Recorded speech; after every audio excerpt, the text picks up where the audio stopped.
Plot 147 by Sean Platt and Catherine Cottam. Chapter 1. The Cinema Protectorate class of 2024 sat in absolute silence, a sea of starched white lab coats filling the vintage theatre seats like dutiful soldiers awaiting orders.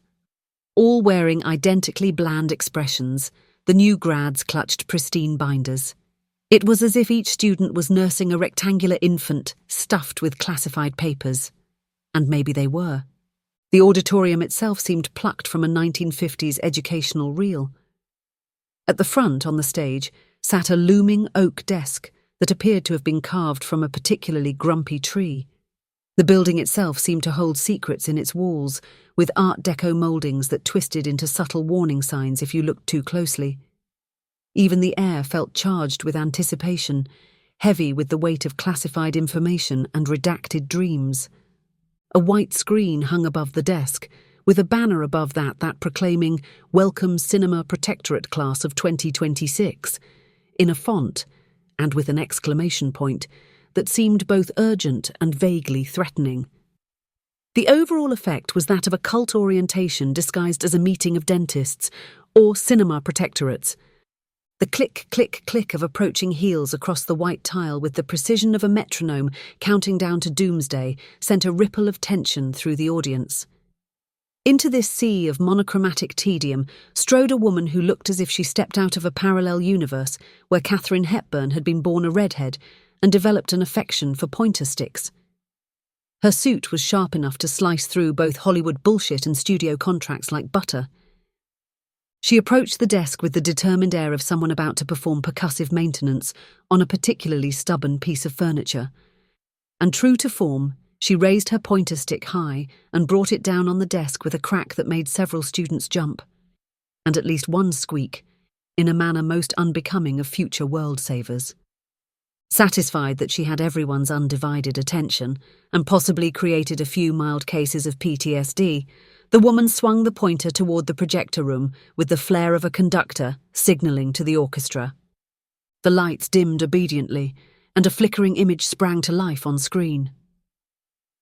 History has seen many attempts at classifying the core narrative plots, Catherine began, and yes, that is her name, her voice carrying the weight of many secrets and possibly a slight cold. Foster Harris, bless his reductive little heart, claimed in 1959 that there were only 3 basic patterns. A series of mimes appeared on screen, their exaggerated expressions frozen in celluloid perpetuity. "Happy ending," Catherine said, while a mime beamed out at the audience, his painted smile stretching to anatomically improbable proportions. "Unhappy ending." A different mime's face crumpled like a paper bag in the rain. "And tragedy," she said, as a third mime clutched his chest, eyes bulging in what was either a masterful portrayal of death or a severe allergic reaction to his face paint. Christopher Booker, not content with such simplicity, expanded this to 7 basic plots. The screen flickered again, showing rapid-fire snippets of various films. Rags to Riches, The Quest, Voyage and Return, Rebirth, Comedy, Tragedy, and of course the ever-popular Man Discovers His Cat Can Speak but Only to Insult His Fashion Choices. A ripple of confused murmuring spread through the audience. "That last one's not real," Catherine said, peering out at the white lab coats. "But the fact that you all believed it should tell you something about the state of modern cinema." She pronounced the word modern as though it were bathed in acid. The lights came back on, momentarily blinding everyone and giving Catherine the appearance of a particularly stern angel. But between 1902's A Trip to the Moon and that first cacophonous wave of talkies in 1927, something very serious happened. Catherine's heels stopped their rhythmic tapping, and the ensuing silence felt like the beat before a jump scare. Her voice fell to a dramatic whisper. A movie almost ended the world. A hand shot up in the audience.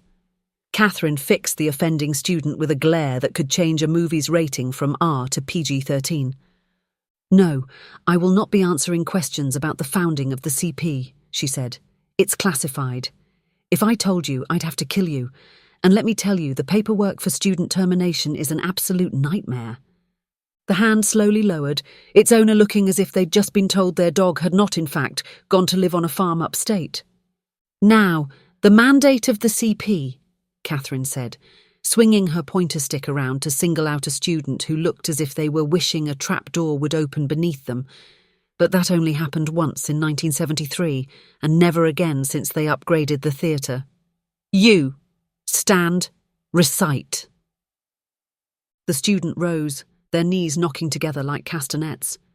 "We're here to save the world from its own self-destruction." "Noble as shit, right?" Catherine said, pacing in front of the students, her heels click-clacking like a 1950s typewriter. She waited until she saw everyone in the class nod. A few projects nearly slipped through the cracks. The whole indie explosion left our network scrambling like a production assistant on their first coffee run. And don't even get me started on the Bollywood boom. But thanks to the CP, the world is still years away from becoming an apocalyptic wasteland. And for that, I say you're welcome. Her pointer stick swung around again, this time nearly decapitating a student in the front row. Movie buffs know about a handful of close calls. Spielberg's Night Skies becoming E.T. and Beverly Hills Cop, almost starring Sylvester Stallone in a humorless bloodbath. Some people still even ponder what that original version of Pretty Woman being a gritty look at addiction and prostitution might have amounted to. But they know none of the details and couldn't handle the truth if they did. The world is only safe right now because the CP was there each and every time, nudging these films in a different direction. We are the world's most secretive and high-stakes script doctors. Her expression darkened, like a director who'd seen the boom dip in on an otherwise perfect take. But our most important work is ensuring that any movie that shatters reality and makes the audience ask uncomfortable questions will never be told. We've been doing this since Inception, not the movie. That one just gave everyone a headache. I'm talking about the beginning of moving pictures, before Hollywood itself even existed. A low gasp filled the auditorium. Catherine didn't blame the students. It was hard to imagine a time before Hollywood. "Thanks to our granular work, we've uncovered a total of 149 plots. But there's one, just one, that must never, ever, under any circumstances, be filmed." Her eyes swept across the students. Plot 147. If ever produced, that piece of media will be the end of us all. I'm talking about the end of everything that we know, total apocalypse, death, destruction, and worst of all, she paused for dramatic effect. Unnecessary sequels, Police Academy, Infinity War, and Ernest Goes to the Heat Death of the Universe. She shook her head. It'll be pure chaos. Catherine exhaled and tapped the pointer stick against the desk. Now, the details for Plot 147 can be found on page 48 of your manual. I suggest you read it carefully. Then forget you ever read it, and then forget you ever forgot.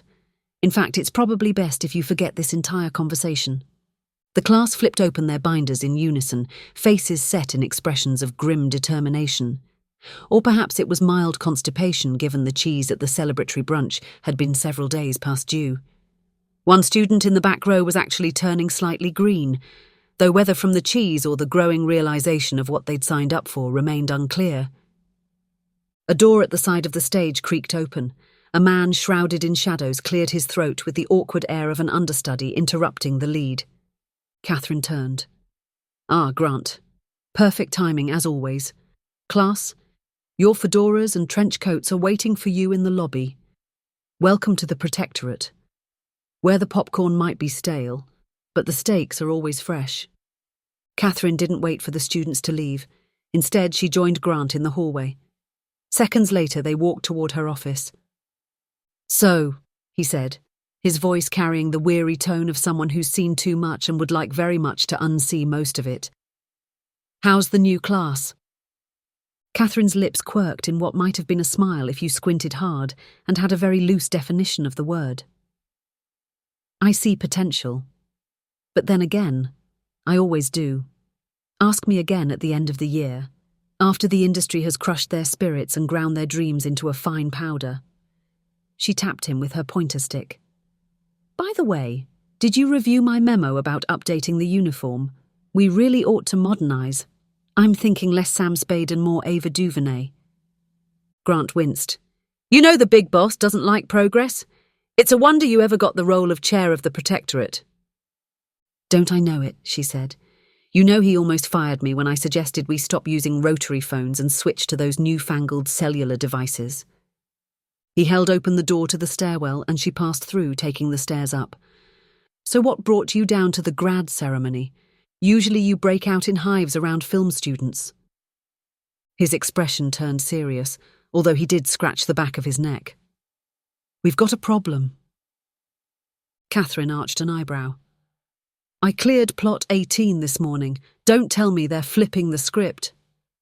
It's not plot 18, Grant said. It's worse. Worse than 18? Grant nodded. Number 147. Catherine stopped walking and sighed. Let me guess. Some hotshot new filmmaker who thinks they're going to change the world. Grant nodded grimly. You got it. Why do they always have to choose that one? Catherine thwacked her pointer stick against the wall and Grant jumped. Just once, I'd like to deal with a nice, safe plot, such as number 23, or a comforting number 8.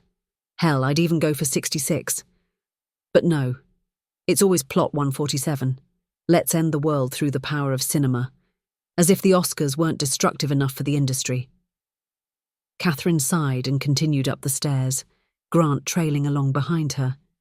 All right. What vermin is trying to end us this time?